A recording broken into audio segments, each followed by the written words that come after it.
మన ప్రభువును లోకరక్షకుడైన యేసుక్రీస్తు నామమున మీ అందరికీ నా యొక్క ప్రత్యేక వందనములు. ఈ ఉదయకాల సమయమున దేవుడు మనకిస్తున్నటువంటి వాగ్దానమును చదువుకుందాం. ఇర్మియా గ్రంథము 31వ అధ్యాయము 9వ వచనము. వారు ఏడ్చుచూ వచ్చెదరు, వారు నన్ను ప్రార్థించుచుండగా నేను వారిని నడిపించుదును. వారు త్రొట్టిల్లకుండా చక్కగా పోవు బాటను, నీళ్ల కాలువల యొద్ద వారిని నడిపింతును. ఆమేన్. దేవునికే మహిమ కలుగును గాక. ఈ ఉదయకాల సమయమున దేవాతి దేవుడు ఈ యొక్క వాగ్దానము ద్వారా మనందరితో మాట్లాడుతూ ఉన్నారు. ఈ యొక్క వాక్యమును మనం జ్ఞాపకం చేసుకుంటే, దేవుని సన్నిధిలో మనము కన్నీరు కార్చినప్పుడు, దేవుని సన్నిధిలో మనం ప్రార్థన చేసినప్పుడు దేవుడు ఆ ప్రార్థనను ఆలకించి ఎన్నో గొప్ప కార్యములు జరిగిస్తూ ఉన్నారు అని మనం వింటూ ఉంటాము. ఈ ఉదయకాల సమయంలో ఈ యొక్క వాక్యము వింటున్న ప్రియా సహోదరి సహోదరుడా, నీ జీవితము ఒకవేళ దుఃఖంలో ఉన్నదా? నీ కన్నీళ్ళే నీకు అన్నపానములై నీ జీవితంలో బాధకరమైన పరిస్థితిలో నీవు ఉన్నప్పుడు నీవు దేవుని సన్నిధిలోనికి వచ్చి ఆ కన్నీరు కారుస్తూ ప్రార్థన చేసినప్పుడు దేవుడు నీకు ఎలాంటి వాగ్దానం ఇస్తున్నాడో తెలుసా? నేను నిన్ను నడిపిస్తాను అని అంటున్నారు. ఒక చంటి బిడ్డను తల్లి కానీ తండ్రి కానీ ఎలా చెయ్యి పట్టి నడిపిస్తారో, దేవాతి దేవుడు కూడా మానవులమైన మనల్ని ఆయన చెయ్యి పట్టి నడిపిస్తాను అని వాగ్దానం చేస్తూ ఉన్నారు.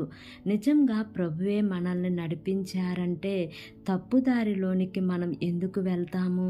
ఆయన మనల్ని సరి అయిన మార్గంలో నడిపిస్తారు, చక్కని మార్గంలో మనల్ని నడిపిస్తారు.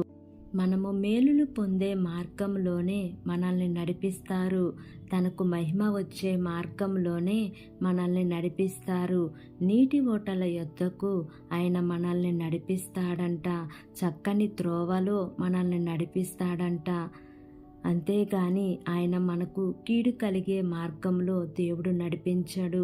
ఈ ఉదయకాల సమయంన వాక్యము వింటున్న ప్రియా సహోదరి సహోదరుడా, నీవు ఎలా నడవాలో నీకు తెలియటం లేదా? ఎటు వెళ్ళాలో నీకు తెలియటం లేదా? నిన్ను నడిపించేవారు ఎవరు లేరా? అయితే నీవు దేవుని సన్నిధికి వచ్చి కన్నీరు కారుస్తూ ప్రార్థన చెయ్యి. అలా నీవు దేవుని సన్నిధిలో ప్రార్థించినప్పుడు ఈ వాగ్దానంను నీవు సొంతం చేసుకుంటావు.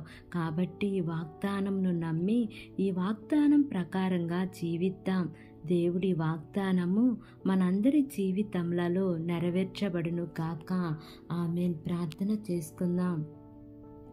ప్రేమ కలిగిన యేసయ్యా, కృప కలిగిన దేవా, నీకు వందనాలు తండ్రి, నీకు స్తోత్రములు ప్రభువా.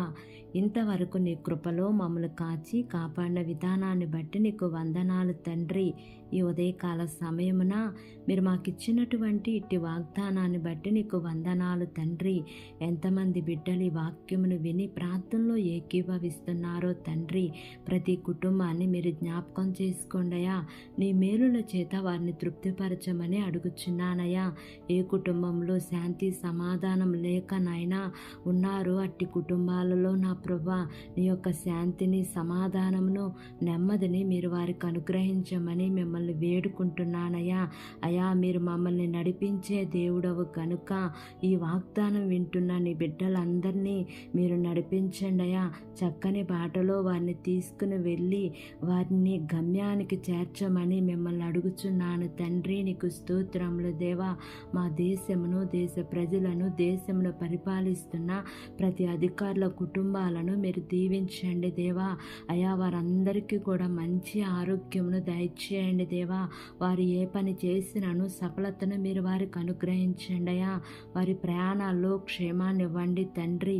ఈ దినము నూతనంగా ప్రారంభిస్తున్న ప్రతి కార్యక్రమంలో యేసయ్యా మీరు ముందుండి నడిపించమని, నా యొక్క ప్రార్థన ఆలకించి అంగీకరించమని నజరేయుడైన యేసు అతి పరిశుద్ధ నామమున అడిగి వేడుకుని పొంది ఉన్నాము తండ్రి.